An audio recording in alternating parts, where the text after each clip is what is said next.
Hi, welcome to our channel. ముందు వీడియోలో blouse cutting చూసాం కదా. ఈ వీడియోలో బ్లౌజ్ స్టిచ్చింగ్ ఏ విధంగా చేసుకోవాలో చూద్దాం. వీడియోని ఎక్కడ స్కిప్ చేయకుండా చూడండి, అలా అయితే మీకు ఈజీగా అర్థమవుతుంది. ముందు మెయిన్ ఫ్యాబ్రిక్ని రివర్స్లో ఉంచుకొని దాని మీద నుండి లైనింగ్ ఫ్యాబ్రిక్ వేసుకొని జాయింట్ చేసుకోవాలి. ఇలా జాయింట్ చేసుకునేటప్పుడు నెక్ పార్ట్ దగ్గర నుండి జాయింట్ చేసుకున్నారనుకోండి, షోల్డర్ జారకుండా వస్తుంది. ఇలా జాయింట్ చేసుకునేటప్పుడు అక్కడక్కడ పిన్స్ పెట్టుకొని జాయింట్ చేసుకోండి. అలా చేసుకోవడం వల్ల క్లాత్ ఎక్కడ ఫోల్డింగ్ లేకుండా, ముడతలు లేకుండా నీట్గా వస్తుంది. కొత్త వారైతే కనుక తప్పకుండా మీరు రెండు ఫ్యాబ్రిక్ని కలుపుకొని పిన్స్ పెట్టుకున్నాకే జాయింట్ చేసుకోండి. ఇలా మొత్తం క్లాత్ స్టిచ్ చేసుకున్న తర్వాత ఎక్స్ట్రా ఉన్న క్లాత్ని కట్ చేసుకోవాలి. ఇలా కట్ చేసుకునేటప్పుడు నేను నెక్ పార్ట్ దగ్గర నుండి కటింగ్ స్టార్ట్ చేస్తున్నా. ఇలా కట్ చేసుకునేటప్పుడు మెయిన్ ఫ్యాబ్రిక్ కానీ లైనింగ్ ఫ్యాబ్రిక్ కానీ ఎక్కడా కూడా కట్ కాకుండా చూసుకోండి, జాగ్రత్తగా కట్ చేసుకోండి. ఇలా క్లాత్ మొత్తం కట్ చేసుకున్నాక ఇప్పుడు బ్యాక్ సైడ్ డాట్స్ వేసుకుందాం. ఇలా డాట్స్ వేసుకునేటప్పుడు షోల్డర్కి ఇట్లా మిడిల్గా ఫోల్డ్ చేసుకొని స్ట్రైట్గా చూసుకొని డాట్స్ వేసుకోవాలి. 4 ఇంచెస్ పొడవుతోని ఒక 1/2 ఇంచ్ వెడల్పుతోని జాయింట్ వేసుకోండి. షోల్డర్ ఎక్కువగా జారుతుంది అనుకునే వాళ్ళు 1/2 ఇంచ్ తీసుకున్నాం కదా వెడల్పు, అక్కడ ఇంకొక 1/2 ఇంచు ఎక్కువ యాడ్ చేసుకొని సేమ్ 4 ఇంచెసే డాట్ వేసుకోండి. అలా అయితే మీకు షోల్డర్ జారకుండా ఉంటుంది, వెనుకకి లాగినట్టు ఉండి స్టిఫ్గా ఉంటుంది. 2 డాట్స్ని కూడా సేమ్ ఒకటి వేసుకున్నాం కదా, దాని మెజర్ చూసుకొని ఇంకో డాట్ వేసుకుంటే 2 కూడా సేమ్ వస్తాయి. ఇలా డాట్స్ వేసుకున్న తర్వాత బ్యాక్ బెల్ట్ని స్టిచ్ చేసుకుందాం. బ్యాక్ బెల్ట్ కుట్టుకునేటప్పుడు డాట్స్ ఉన్నాయి కదా, అక్కడ చిన్నగా ఒకటి కుచ్చులాగా పెట్టుకోండి. అలా పెట్టుకుంటే బ్యాక్ సైడ్ మనకి లేచినట్టు లాగినట్టు రాకుండా నీట్గా వస్తుంది. 2 డాట్స్ దగ్గర 2 చిన్న చిన్న కుచ్చు పెట్టుకోండి. ఇలా పెట్టుకున్న తర్వాత మీద నుండి స్టిచ్ వేసుకుంటే ఇప్పుడు మనకి బ్యాక్ పార్ట్ కంప్లీట్ అయిపోయింది. నెక్స్ట్ ఫ్రంట్ పార్ట్ చూద్దాం. ఫ్రంట్ పార్ట్ జాయింటింగ్ కూడా ఇప్పుడు నెక్ దగ్గర నుండి 2 ఫ్యాబ్రిక్ని జాయింట్ చేసుకోవాలి. నెక్ దగ్గర నుండి జాయింట్ చేసుకుంటే మనకి షోల్డర్ జారకుండా ఉంటుందని చెప్పాను కదా. బ్యాక్ సైడ్ కూడా ఫ్రంట్ సైడ్ కూడా అలాగే జాయింట్ చేసుకోండి. తర్వాత ఎక్స్ట్రా ఉన్న క్లాత్ని కట్ చేసుకోవాలి. ఇక్కడ ఇంకొక విషయం ఏంటంటే, కొత్త వారైతే కనుక కంపల్సరీ పిన్స్ పెట్టుకొనే జాయింట్ చేసుకోండి. మనకి క్లాత్ ఎక్కడ ముడతలు లేకుండా అలాగే జారిపోకుండా నీట్గా వస్తుంది. ఇప్పుడు 2 పార్ట్స్కి కూడా ఇలాగే జాయింట్ చేసుకొని ఎక్స్ట్రా ఉన్న క్లాత్ని కట్ చేసుకోవాలి. ఇలా కట్ చేసుకున్న తర్వాత ఫ్రంట్ పార్ట్లో డాట్స్ వేసుకుందాం. ఇప్పుడు క్లాత్ ఫ్రంట్ ఒకటి తీసుకొని మిడిల్లోకి ఇలా ఫోల్డ్ చేసుకొని 2 ఇంచెస్ పొడవుతో డాట్ వేసుకోవాలి. అలాగే మిడిల్లో కూడా 2.5 ఇంచెస్ వెడల్పుతోని 2 ఇంచెస్ పొడవుతోని డాట్ వేసుకోవాలి. ఇప్పుడు ఆర్మ్ హోల్ దగ్గర కూడా అలానే డాట్స్ వేసుకోవాలి. ఇప్పుడు ఇంకో పార్ట్ కూడా ఒక పార్ట్ వేసుకున్నాం కదా, అది మనం ఎలా వేసుకున్నామో దాన్ని మార్కింగ్ చేసుకొని ఇంకో పార్ట్కి డాట్ వేసుకుంటే 2 పార్ట్స్ కూడా సేమ్ వస్తాయి. అలాగే ఎక్కడ తేడా లేకుండా ఫిట్టింగ్ అనేది ఉంటుంది. ఇప్పుడు డాట్స్ కంప్లీట్ అయిపోయాక షేప్ బెల్ట్ స్టిచ్ చేసుకుందాం. షేప్ బెల్ట్ కోసం ఇక్కడ 2 లైనింగ్ ఫ్యాబ్రిక్స్ని ఒక మెయిన్ ఫ్యాబ్రిక్ తీసుకున్నా. ఫస్ట్ లైనింగ్ ఫ్యాబ్రిక్ తీసుకొని దాని మీద మెయిన్ ఫ్యాబ్రిక్ పెట్టుకొని దాని మీద నుండి ఇంకొక లైనింగ్ ఫ్యాబ్రిక్ వేసుకొని స్టిచ్ చేసుకోవాలి. అలా వేసుకున్న తర్వాత లైనింగ్ ఫ్యాబ్రిక్ నుండి ఇంకో స్టిచ్ వేసుకుంటే మనకి షేప్ బెల్ట్ రెడీ అయిపోతున్నాయి. ఇక 2 షేప్ బెల్ట్ని కూడా అలానే స్టిచ్ చేసుకున్నాక ఎక్స్ట్రా ఉన్న క్లాత్ని కట్ చేసుకోవాలి. ఇలా కట్ చేసుకున్నాక ఇప్పుడు 2 కూడా షేప్ బెల్ట్ రెడీ అయిపోయాయి కదా. ఇప్పుడు బ్లౌజ్కి జాయింట్ చేసుకుందాం. ఒక పార్ట్ తీసుకొని దానికి ఇలా షేప్ బెల్ట్ని పెట్టుకొని స్టిచ్ చేసుకోవాలి. స్టిచ్ చేసుకునేటప్పుడు మనం ఫిల్ట్ వేసుకున్నాం కదా, అది లోపలికి ఫోల్డ్ చేసుకొని ఒక స్టిచ్ వేసుకోవాలి. ఇలా స్టిచ్ చేసుకున్న తర్వాత క్లాత్ని మొత్తం లోపలికి ఫోల్డ్ చేసుకొని 2 లైనింగ్ క్లాత్లు ఒకే విధంగా పెట్టుకొని కుట్టుకోవాలి. ఇలా కుట్టుకునేటప్పుడు మనం ఫోల్డ్ చేసుకున్న క్లాత్ కుట్టులోకి రాకుండా నీట్గా లోపలికి అనుకుంటూ కుట్టుకుంటే మనకి ఈజీగా ఇన్విజిబుల్ షేప్ బెల్ట్ అనేది రెడీ అయిపోతుంది. ఇక్కడ కుట్టు ఏమాత్రం కూడా మనకు బయటికి కనిపించదు, నీట్గా ఉంటుంది. ఇప్పుడు క్లియర్గా చూపిస్తాను, మరొకసారి చూడండి.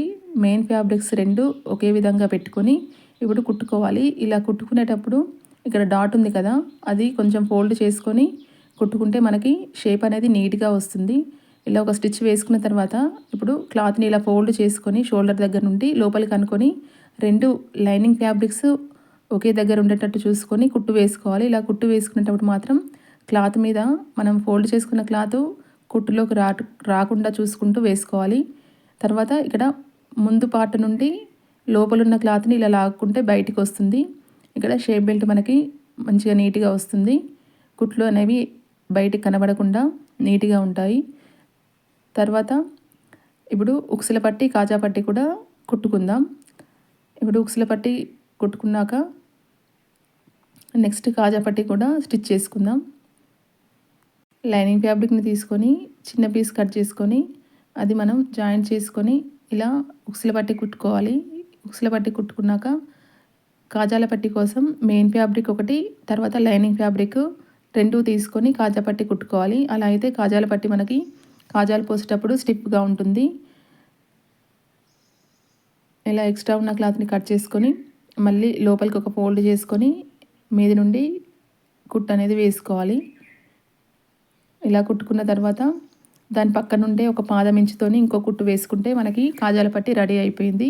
ఇప్పుడు ఎక్స్ట్రా ఉన్న క్లాత్ కట్ చేసుకొని రెండు పార్ట్స్ పెట్టుకొని కరెక్ట్గా వచ్చాయో లేవో చూసుకోండి. తర్వాత ఎక్స్ట్రా ఏమైనా క్లాత్ ఉంటే కట్ చేసుకోవాలి. ఇప్పుడు సైజ్ చూసుకొని సైజ్ ప్రకారం మనం నెక్ కట్ చేసుకున్నాం కదా, ఇంకా ఎక్స్ట్రా ఏమన్నా ఎక్కువ వస్తే ఎక్స్ట్రా ఉన్న క్లాత్ని కూడా కట్ చేసుకోండి. ఇలా కట్ చేసుకున్న తర్వాత ఇప్పుడు షోల్డర్ జాయింట్ చేసుకుందాం.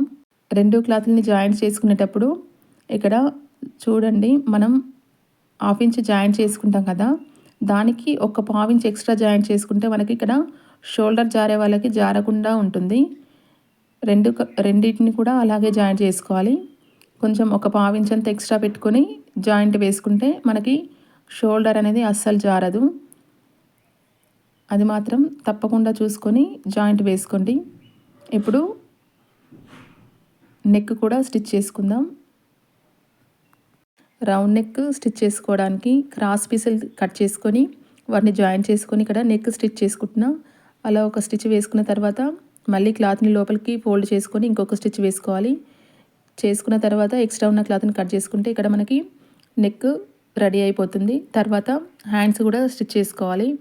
నేను ఇది హ్యాండ్స్ ఎలా స్టిచ్ చేసుకోవాలో షార్ట్లో పెట్టాను చూడండి. ఇక్కడ హ్యాండ్స్ లేస్ జాయింట్ చేసుకొని స్టిచ్ చేసుకున్నాం.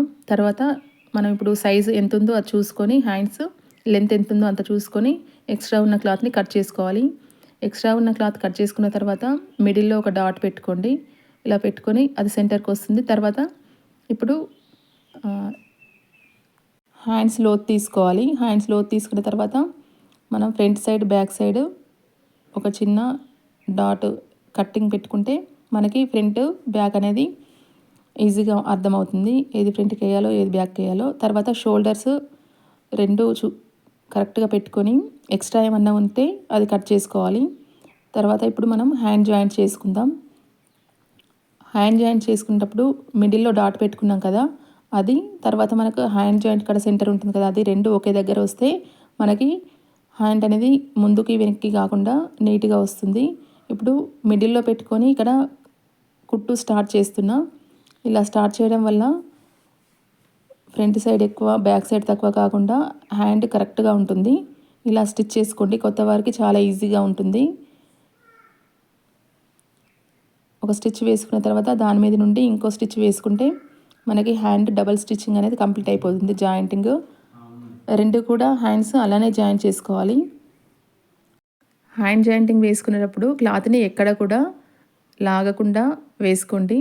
ఎందుకంటే మనం లాగితే సాగినట్టు అయ్యి క్లాత్ మనకి షోల్డర్ దగ్గర జారే ఛాన్సెస్ ఉంటాయి. కాబట్టి క్లాత్ని ఎక్కడ కూడా లాగినట్టు పట్టుకోకుండా ఫ్రీగా వదిలేస్తూ జాయింట్ వేసుకోండి. అలా జాయింట్ రెండు కూడా జాయింట్ వేసుకున్నాక ఇప్పుడు బ్లౌజు ఫైనల్ స్టిచ్ అనేది వేసుకుందాం.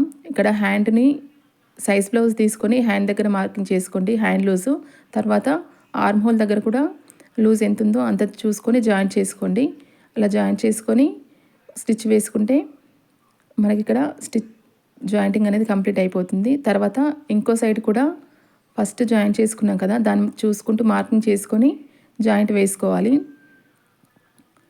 ఆర్మ్ హోల్ దగ్గర కూడా ఇలా రెండింటిని క్లాత్ పట్టుకొని క్లాత్ పైకి అనుకుంటూ జాయింట్ వేసుకోవాలి. ఇలా జాయింట్ వేసుకునేటప్పుడు సైజ్ బ్లౌజ్ తీసుకొని మనకి సైజ్ బ్లౌజ్ ఎంత ఉందో అంత నడుము లూజ్ వచ్చిందా లేదా చెక్ చేసుకుంటూ జాయింట్ వేసుకోండి. నాకు కొంచెం లూజ్ వచ్చింది కాబట్టి ఇంకో స్టిచ్ వేసుకుంటున్నా. ఇంకో స్టిచ్ వేసుకున్నాక ఇప్పుడు మళ్ళీ సైజ్ బ్లౌజ్ పెట్టి చూసుకుందాం. ఇంకో సైడ్ కూడా అలానే ఒక 1/2 ఇంచ్ స్టిచ్ వేసుకుంటున్నాం.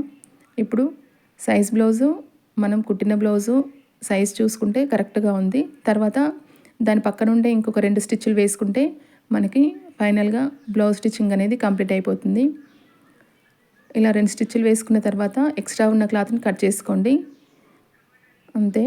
ఇప్పుడు బ్లౌజ్ స్టిచ్చింగ్ కంప్లీట్ అయిపోయింది కదా. బ్లౌజు చాలా నీట్గా పర్ఫెక్ట్గా వచ్చింది. షోల్డర్ జారకుండా బ్లౌజ్ని ఈ విధంగా స్టిచ్ చేసుకుంటే మనకి షోల్డర్ అనేది అసలు జారకుండా వస్తుంది. వీడియో నచ్చినట్లయితే ఒక లైక్ చేయండి, షేర్ చేయండి, అలాగే మన ఛానల్ని సబ్స్క్రైబ్ చేసుకోండి. బ్లౌజ్ స్టిచ్చింగ్ అనేది కంప్లీట్ అయిపోయింది. బ్లౌజ్ ఇలా వచ్చింది, మనకి నీట్గా వచ్చింది.